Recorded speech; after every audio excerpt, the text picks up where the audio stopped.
आज तो मेरे लाइफ में चॉकलेट ही चॉकलेट, पूरा दिन चॉकलेट ही हो गया। आज तो जामुन चुरा लिया मैंने बहुत सारा। सभी को very very good morning and सभी को राधे राधे। आई होप कि आप सब बहुत अच्छे हैं एंड आपकी स्टडी बहुत अच्छे से चल रही है। काफ़ी दिनों बाद मेरा ब्लॉग आ रहा है क्योंकि मेरे एग्ज़ाम वगैरह भी चल रहे थे। आई नो कि आप सबके भी एग्ज़ाम चल रहे हैं, लेकिन उस टाइम मेरी थोड़ी हेल्थ की भी इशू हो गई थी एंड एग्ज़ाम भी चल रहे थे, जिस कारण मैं अपनी वीडियो शूट नहीं कर पा रही थी, वीडियो नहीं बना पा रही थी। क्योंकि वीडियो बनाओ फिर उसकी एडिटिंग वगैरह करो तो काफ़ी ज़्यादा टाइम लग जाता है, जिस कारण मैंने वीडियो शूट नहीं करा था।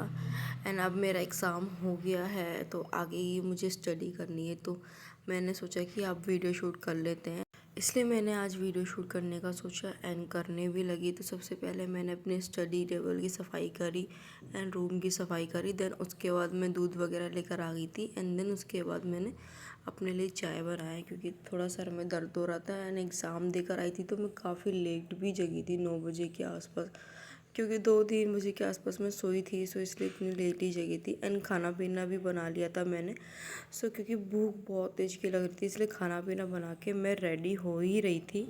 सो फ्रेंड्स, अभी जस्ट मैं लाइब्रेरी के लिए निकली रही थी एंड उससे पहले रिसीव होती है मुझे मेरी बुक्स जो मैंने कपर्स नोट से मंगाए थे। वो है आरआरबी एएलपी की बुक एंड इसमें भी मुझे 4 बुक रिसीव हुई है क्योंकि मेरा इसका भी एग्जाम है। मैंने आरआरबी एएलपी का फॉर्म भी फिल करा था एंड इसका एग्जाम भी बहुत जल्दी होने वाला है। मे भी जुलाई के आसपास इसका स्टार्ट हो जाएगा क्योंकि अभी एनटीपीसी के एग्जाम चल रहे हैं एंड वो जून 23 की 24 के आसपास खत्म भी हो जाएगा। देन तुरंत इसके बाद स्टार्ट हो जाएगा इसका एग्जाम, क्योंकि रेलवे बिल्कुल भी लेट नहीं करती वैकेंसी निकालने में हो चाहे वो एग्जाम कराने में हो। तो मुझे यही लगा कि मैं अपना टाइम वेस्ट ना करूं, 14 या 15 किताब पढ़ने से बढ़िया है मैं ये 4 किताब पढ़ लूं एंड अपना एग्जाम फोड़ सकूं। सो दिखा देती हूँ मैं इसका कंटेंट किस प्रकार है। बात करते हैं इससे कंटेंट की, चारों बुक का कंटेंट दिखा देती हूँ। एंड सबसे पहले बुक है मेरी मैथ की एंड मैथ की बात करूँ तो आप देख सकते हैं सारे के सारे चैप्टर कवर कर रखे हैं इसकी विषय सूची में। एंड दूसरी थिंग, इसमें चाहे वो अर्थमेटिक हो या आपका एडवांस हो, सारे के सारे चैप्टर इसमें आपको देखने को मिल जाएंगे। एंड देखने के साथ साथ आपको उदाहरण भी मिल जाएगा कि किसी चैप्टर का आपको बेसिक समझ नहीं आ रहा तो आप उदाहरण के थ्रू भी आप इससे प्रैक्टिस कर सकते हो। एंड बात करूँ आपकी दूसरे बुक की, वो है आपकी तार्किक योग्यता जिसे कहते हैं रीजनिंग। एंड रीजनिंग की मैं विषय सूची की बात करूं तो आप देख सकते हैं इसमें भी सारे के सारे चैप्टर कवर कर रखे हैं विद उदाहरण के साथ में। जैसे कभी कभी क्या होता है ना कि हमें पढ़ते पढ़ते समझ में नहीं आता है तो क्वेश्चन बनते नहीं है, तो आप देख सकते हैं आपको पूरा पूरा एकदम ब्रीफ में बताया गया है। एंड इसकी एक बात बता दूं मैं इस बुक की कि आपको ना पढ़ाने के बाद आपको यहाँ पे जो दिखा देती हूँ प्रश्न, आपको क्वेश्चन भी करने को मिल जाएंगे। ऐसा नहीं है कि आप क्वेश्चन कहीं और से कर रहे हो फिर देख कहीं और से रहे हो, आपको दिखा दूं क्वेश्चन के साथ आपको उदाहरण भी मिल जाएगा कि समझ में नहीं आ रहा तो आप इस तरीके से पढ़ के भी आप इसकी रिवीजन कर सकते हैं। एंड बात करूं तीसरी बुक की, वो है विज्ञान, जिसमें सबसे ज्यादा लोगों को प्रॉब्लम होती है क्योंकि रेलवे के एग्जाम में जो मोस्ट इंपॉर्टेंट चीज है वो है साइंस। साइंस के क्वेश्चन बहुत ज्यादा पूछे जाते हैं। एंड बात करूं इसके कॉन्टेंट की तो इसका कॉन्टेंट इस प्रकार है, सबसे पहला आपका रसायन विज्ञान आ गया, दूसरा आपका भौतिक विज्ञान आ गया, तीसरा आपका जीव विज्ञान आ गया। और इसमें भी सारे के सारे चैप्टर कवर है, चाहे वो छोटा चैप्टर हो चाहे वो बड़ा चैप्टर हो, पूरा का पूरा चैप्टर कवर कर रखा है। आप देख सकते हो कोई एक चैप्टर नहीं छोड़ा हुआ है। एंड बात करूं इसके ब्रीफ में, आप ये भी देख सकते हो कि इसमें भी ना जो मुझे साइंस में बेस्ट चीज लगी, आप देख सकते हो हर एक चीजों को ना डायग्राम के थ्रू पढ़ाया गया है। मैथ में तो पढ़ाया गया है डायग्राम के थ्रू एंड आपको साइंस में भी पढ़ाया गया है एंड विथ पिक्चर्स के साथ में साइंस में पढ़ाया गया है। आप देख सकते हो किस तरीके से इनकी कीज दे रखे हैं, जो नोट चीजें है ना जो आपको हर एक बुक में नहीं मिलती, आपके टॉपर्स के बुक में जरूर मिलेगी कि मेन चीज क्या है। वो जो की है ना वो आपको पढ़ने में बहुत ज्यादा आसानी कर देती है आपके एग्जाम के नजदीक जाने में। आप देख सकते हैं हर एक चैप्टर को डायग्राम के थ्रू पढ़ाया गया है। तो लास्ट बुक की वो है भारत का सामान्य अध्ययन एंड दिखा देती हूँ उसका कंटेंट किस प्रकार है। आप देख सकते हैं कि इसका कंटेंट विषय सूची आप देख लीजिए, पूरा का पूरा चैप्टर क्लियर है, चाहे वो प्रमुख फसलें हो, ऊर्जा संसाधन हो, भारत के खनिज हो, पूरा का पूरा चैप्टर इसमें कंप्लीट कर रखा है। चाहे वो आपको लास्ट में विविध क्यों ना हो, संविधान सभा भी इसमें है। सो फ्रेंड्स, एक चीज़ और बता दूं मैं, इस बुक की खासियत जो है वो है आपका ये महत्वपूर्ण तथ्य है जो आपको हर एक बुक में नहीं मिलेंगी तो सिर्फ आपको टॉपर्स नोट्स में मिलेंगी। एंड इसकी मुझे एक चीज़ जो अच्छी लगती है ना वो है आपको पूरा का पूरा जो चैप्टर है ना वो डायग्राम के थ्रू पढ़ाया गया है, चाहे वो कहीं पर भी देख सकते हो, हर एक टॉपिक में आपको हर एक चैप्टर में डायग्राम के थ्रू पढ़ाया गया है जिससे पढ़ने में बहुत ज़्यादा आसानी हो जाती है एंड कीज़ के साथ पढ़ाई है, जो और मोस्ट इंपॉर्टेंट है।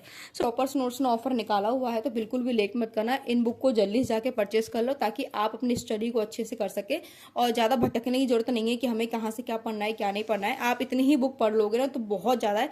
मात्र 4 बुक है जो आपको एग्जाम के नज़दीक लेके जाएगी एंड आपकी सीट एक आपके नाम हो जाएगी। एंड हाँ फ्रेंड्स, आपको ये भी बता दूँ कि ये बुक दोनों ही लैंग्वेज में आपके लिए अवेलेबल है। चाहे अगर आपका माध्यम कोई सा भी हो, हिंदी हो या इंग्लिश हो, दोनों में अवेलेबल है। तो आप जल्दी से जाके इस बुक को परचेज़ कर सकते हैं एंड अपनी स्टडी स्टार्ट कर सकते हैं। सो अपना काम करके मैं आ गई थी लाइब्रेरी एंड लाइब्रेरी भी दिखा देती हूँ। ये है व्यू और काफ़ी लोग आए हुए हैं क्योंकि इस टाइम सबके एग्ज़ाम वगैरह चल रहे हैं, तो सब अपनी प्रिपरेशन में लगे हुए हैं। और यहाँ मैं अपनी रेलवे की बुक लेके बैठ गई थी पढ़ने के लिए एंड अभी पढ़ रही हूँ मैं जीएस। और जीएस भी है ना, मैं रगड़ दूंगी, रिवीजन रिवीजन पे ही रगड़ दूंगी क्योंकि रिवीजन ही एक वो माध्यम है जो आपको सिलेक्शन के बहुत ज़्यादा करीब लेकर जाता है। क्योंकि आप कितना भी पढ़ लो, अगर आप रिवीजन नहीं करोगे तो वो पढ़ाई किसी भी मतलब का नहीं है। इसलिए पढ़ाई के साथ साथ मेक श्योर कि आप लोग अपनी रिवीजन परफेक्ट करते रहे। एक ही चीज़ को अगर आप बार बार पढ़ते रहोगे ना, पढ़ते रहोगे तो वो आपके माइंड में ऐसा छप जाएगा ना, जैसे कि वो आपने पढ़ा हुआ ना जिस भी लैंग्वेज में, जिस भी भाषा में। देखो, पढ़ने के बाद ना उसको अपनी तरह कन्वर्ट क्या करो कि आप उसको किस भाषा में समझ रहे हो।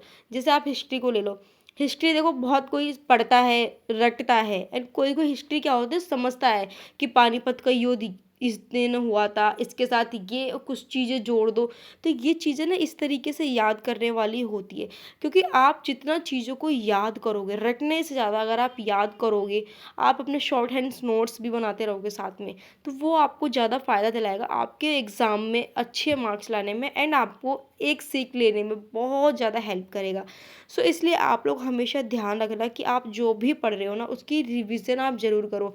नोट्स हर कोई बना लेता है, लेकिन बना के रखने के लिए नोट्स नहीं होता है। नोट्स को बना के पढ़ने के लिए होता है, उसको याद करने के लिए होता है। क्योंकि आप बना के रख लोगे, ऐसे तो कितनी किताबें हैं, आप खरीद के रख लो ना अगर रखना ही है तो। लेकिन अगर आपको पढ़ना है तो उसके नोट्स बनाओ, और अगर आप नोट्स बना रहे हो तो उसको याद करो, उसकी रिवीजन करो। क्योंकि अगर आप रिवीजन नहीं करोगे ना तो कोई मतलब नहीं हो नोट्स का। और यहाँ मेरे अंदर भूतनी सब जाग गई थी कि पढ़ ले पढ़ ले पढ़ ले।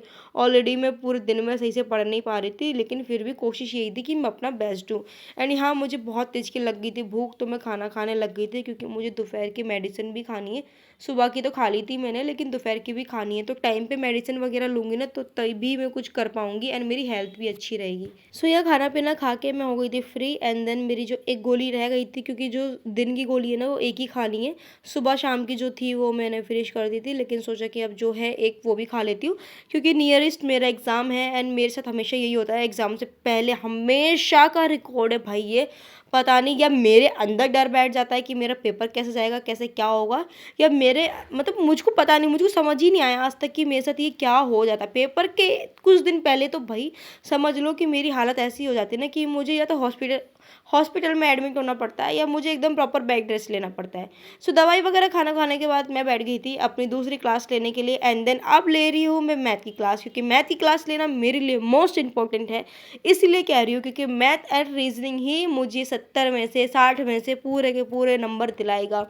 कांस्टेबल में 70 नंबर की मैथ एंड रीजनिंग आती थी, एंड इसमें आती है आरआरबी एनटीपीसी में 60 नंबर की मैथ रीजनिंग। और यहाँ मेरी फ्रेंड्स मेरे को थोड़ी सी फन कर रही थी कि मेरा थोड़ा सा माइंड फ्रेश हो जाए एंड अपने पढ़ाई पे फोकस कर सकूँ। यहाँ चॉकलेट्स वगैरह दे रही थी क्योंकि मेरी तबीयत ठीक नहीं थी, मेरा पढ़ाई में अच्छे से मन लगे, मैं अच्छे से पढ़ सकूँ, इसलिए मेरी फ्रेंड्स में से थोड़ा सा मस्ती कर रही थी। एंड जो भी हम लोग लाते हैं ना हम एक दूसरे को शेयर करते हैं। और यहाँ चॉकलेट्स वगैरह मुझे इतना सारा दे दिया था ना कि मैंने बोला कि तुम रखो, क्योंकि ऑलरेडी मुझे जुकाम भी है, तो मुझे ना मीठा खाने से और ज़्यादा जुकाम हो जाएगा। एंड तो फिर मैंने उनको वापस कर दिया था, थोड़ा सा मैंने रख लिया था। एंड मैं इतनी बेशरम हूँ भी कि मुझे कोई कुछ दे और मैं लूँ नहीं, ऐसा पॉसिबल नहीं है। मेरे को जो देता है वो मैं खा लेती हूँ, क्योंकि हम फ्रेंड्स का बॉन्ड ही ऐसा है, लेना है तो देना भी है। दोनों चीज़ से, हर चीज़ से हम लोग करते रहते हैं। सो यहाँ पे साथ में मस्ती के साथ साथ मैंने करी अपनी मैथ की भी रिवीजन। आप ये मत समझना कि मैं मैथ की रिवीजन नहीं कर रही एंड मस्ती कर रही, ऐसा नहीं है। 2 मिनट 3 मिनट आप मस्ती कर सकते हो। एंड आप देख सकते हो कि मैं चॉकलेट खाने लगी थी, लेकिन फिर मुझे ध्यान आया कि पहले क्लास देन उसके बाद चॉकलेट, क्योंकि अभी मैंने मेडिसिन और दवाई वगैरह खाई है तो सब एक ही में खच्चड़ बन जाएगा। इससे बड़े खच्चड़ ना बनाओ, आप अपना पढ़ाई करो एंड अपना काम करो। सो पढ़ते पढ़ते हमें ऑलरेडी शाम भी हो गई थी और मैं बहुत ज़्यादा थक भी गई थी, और क्योंकि तबीयत भी ख़राब है ना, तो प्रॉपर सीटिंग में से हो नहीं रही है। 6 घंटे 7 घंटे 8 घंटे के आसपास ही हो पा रही है, इसलिए ज़्यादा पढ़ाई वगैरह नहीं कर पा रहे हो। एंड वैसे भी अभी एग्ज़ाम दे के फ्री हुई हूँ मैं, तो सोचा कि एक दिन थोड़ा कम पढ़ाई कर लेती हूँ क्योंकि आगे मेंस की भी स्टडी करनी है मैंने। शाम भी हो गई थी एंड मैं थक भी गई थी, तो मैं घर आ गई थी और यहाँ दिखे मुझे मेरे जामुन जो पक चुके थे, तो मैंने थोड़ा सा तोड़ लिया था खाने के लिए और बहुत टेस्टी भी लग रहा था खाने में, क्योंकि इससे पहले भी मैंने तोड़े थे खाने के लिए। सो 2-4 मुझे पके हुए दिखे थे, उसको तोड़ लिया था एंड खाऊंगी इसको अब मैं। सो फ्रेंड्स, आज की वीडियो में यहीं पर एंड करती हूँ, मिलती हूँ मैं आपको अपनी अगली वीडियो में।